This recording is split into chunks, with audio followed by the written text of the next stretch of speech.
Hello, I'm Gold Derby editor Daniel Montgomery here with our executive editor Paul Sheehan and Elizabeth Myers, who we've talked to before about how well she did on her Oscar predictions last year. We're here now to talk with her about how well she did on her Grammy predictions this year, 2017.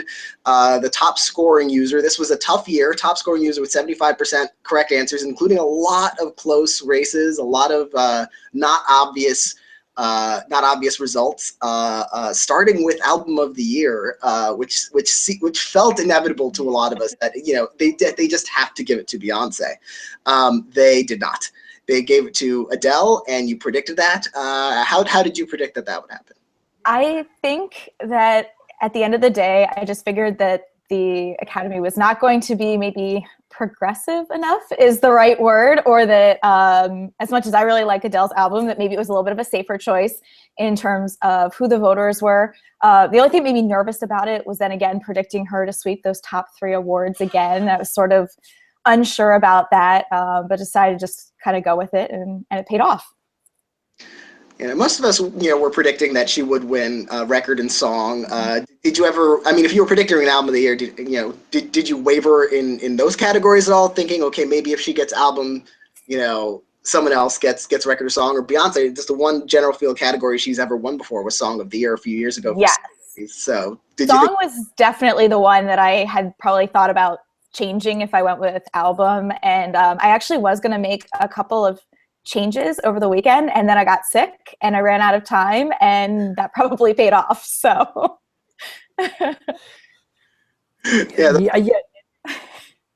So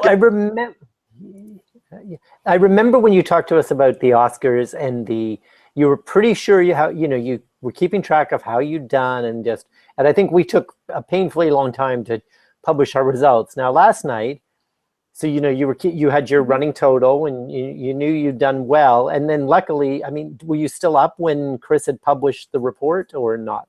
I was not. I had fallen asleep, got up this morning and checked, and was very pleasantly surprised because I really wasn't expecting it at all.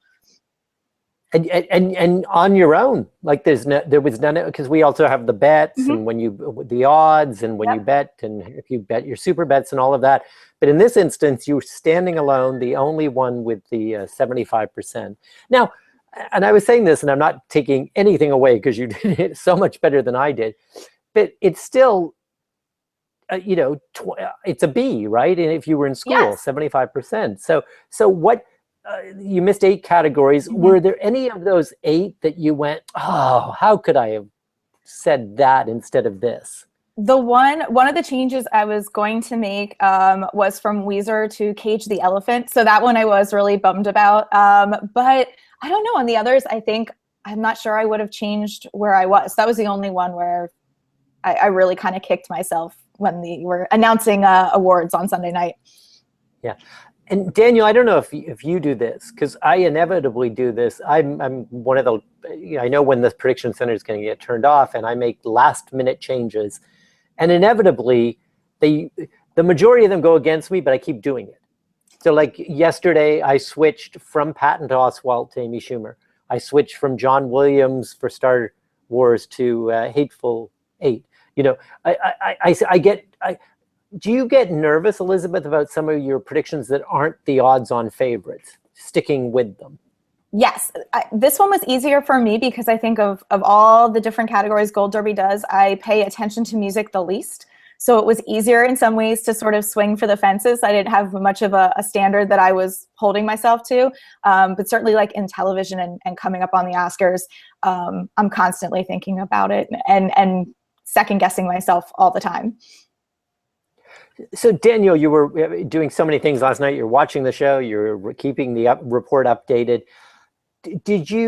When did you fear that? Because I think you wanted Beyonce to win, didn't you? As well as on a sort of a competitive level. Did you fear that she was going to lose? I started getting an inkling during the pre-show.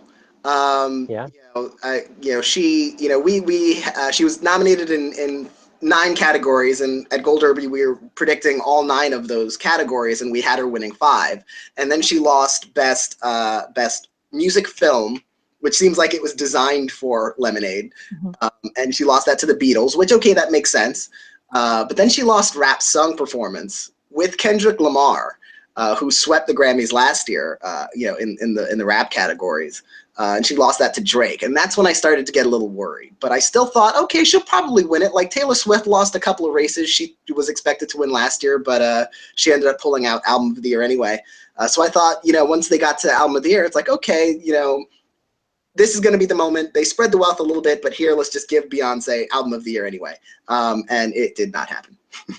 Now I'm curious for both of you, like, because we're sort of working on the technical aspects of things.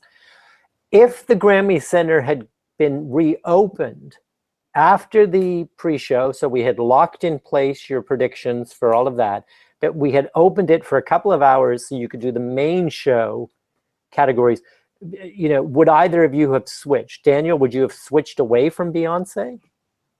No, I think it feels a little bit like creative arts, the creative arts Emmys. Like sometimes they can be deceptive, where a show sweeps there and it doesn't necessarily mean they're going to do really well. I remember last year, Alabama Shakes had an amazing pre-show. They won just about everything they were nominated for, and then they lost. The one category they lost was Album of the Year.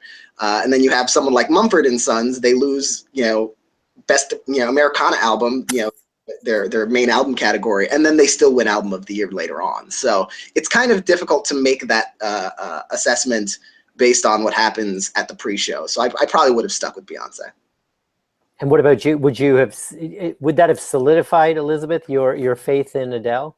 I think so. I actually, by the time they were announcing the last awards, I was feeling pretty good that they were gonna stick with Adele. So I don't think I was as shocked as Adele seemed to be when they called her name. So. No, you love award shows, obviously, Elizabeth. Mm-hmm. I mean, you do well at the predicting, but you actually like the awards. So what do you think of I shouldn't be up here, Beyonce's my artist of the year, Lemonade's, like, what's your reaction watching it as a viewer? I think it almost felt like she had to acknowledge it in some way, that so many people were expecting Beyonce or felt that it should have been Beyonce's, and then a post Kanye West Taylor Swift world, there's sort of like this moment where you should like acknowledge at least maybe not all the competition, but if you're up against Beyonce, maybe like tip of the hat to her. And but it's also, I think, kind of awkward because you're standing in a room of people who sort of voted for you and you're telling them that they made the wrong decision. So it's sort of a strange tactic. And then Daniel, didn't she do more than that? Didn't she break her Grammy or something? Want to give part of it to Beyonce? Doesn't it get even more ridiculous? I don't remember if she tried to break it. I know, when she was up there on stage, she was saying like, "Oh, she wasn't sure if she could accept it. It was she felt really awkward being up there, and I felt for her. I actually thought the speech was great because I don't think she wanted to win. She'd already won just a few years ago. She'd gotten her celebration. She was going to win for record and song anyway for Hello. And she. But then don't enter then. Don't you submit, or your record company does on your behalf, and certain people do not submit in certain categories. So, you're Adele, then don't submit. If you really don't want to win. I mean, George C. Scott famously said to the Academy, "If you nominate me for Patton, I will not come, nor will I accept the Oscar." So he did it a bit different than Marlon Brando, who the next year sent that would-be actress in his place. But George C. Scott went on the record and said, "I will not accept." Now, what's very interesting, by the way, is he did think a lot of the TV Academy at the time and the way they judged, because he accepted an Emmy a few months later. But if I do think, like, don't accept it, because you're getting the best of both worlds. You're in the record book. You'll be on that Wikipedia page, on the Grammy page, and I also, I always feel for Meryl Streep. Now, Beyonce is turning into the Meryl Streep of music. And these actresses go on about, "I can't believe I'm in this category with you." And Meryl Streep's sitting in the audience going, "Well, you know what? I didn't win." And she's a good actress, but still, the fact that she's got to sort of act out her sort of being gracious repeatedly. I think it's a little different in terms of Album of the Year. It reminds me a little bit of Ellen DeGeneres at the Daytime Emmys. She doesn't enter for talk show host anymore because that's just her. Yeah. She still enters for Best Talk Show. And believe it's because she has a lot of producers who, she doesn't, just because she feels like she's been rewarded enough, she doesn't want to take that from her producers. And the same way with Adele, a lot of producers and engineers on that album that aren't Adele. So even if she doesn't want to win, or she thinks it should have been Beyonce, she doesn't necessarily want to take that opportunity away from her team. Yeah. And I'm curious, Elizabeth, about, so you as you said, you're not as invested in the music. Mm-hmm. So does it make it easier to watch the show? Oh, definitely. Because I don't think I have the stakes invested in it where I'm kind of like on the edge of my seat, like, oh, that was a nice win, or, oh, I thought that person would lose, or whatever it is. But it's sort of not the extreme highs and crushing lows when somebody really hoped to pull it out doesn't quite get on the stage. So. And what about you, Daniel? Because you're working. So the show versus knowing and you keeping track in your mind of the wins and losses. Where do you fall in that in terms of being invested in the show? I was pretty invested. I'm the kind of person who, in terms of the results, I would rather either be right or so wrong that no one was going to be right. So like for something close, like pop duo group where, oh, I knew it could have been 21 Pilots and I didn't predict them. I'm a little bummed, but when it's like miles ahead winning best visual media compilation, which was like last place in our odds, I'm like, okay, no one was getting that one, so I don't feel bad. It's ultimately all about how I meet up with the average. So if everybody gets something wrong, I'm okay. But if like I'm on like a lonely island and I'm the one who gets it wrong, that's the bad one. Yeah, so I need.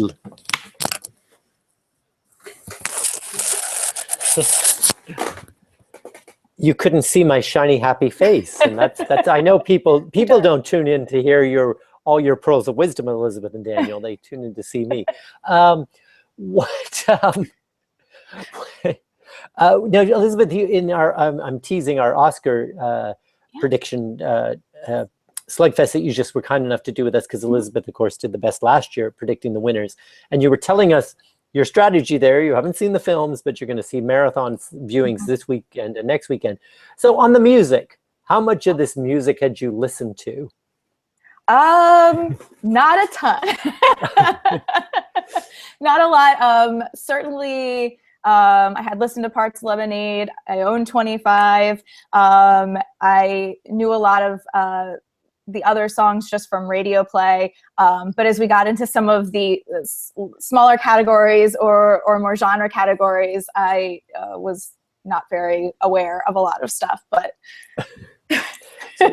so what about you, Daniel? You've been writing about this all year round. I mean, have we made a fan of you for Americana or bluegrass or what? I've actually always loved Americana and bluegrass, at least for several years. A couple of my favorites in those categories and folk don't usually win. But there was a performance on the pre-show. The O'Connor band. Oh, it was amazing performance. I wanted them on the main show. They could have replaced Katy Perry. But. I like all that under the radar music, because then I discover new things, and even some of the more prominent categories, things that I hadn't listened to everything that was up in the top categories, and so I always kind of go on a music binge after the Grammys a little bit. I did download some Maren Morris, and I'm not a country person, so that was one genre I'll kind of dip my toe into a little now.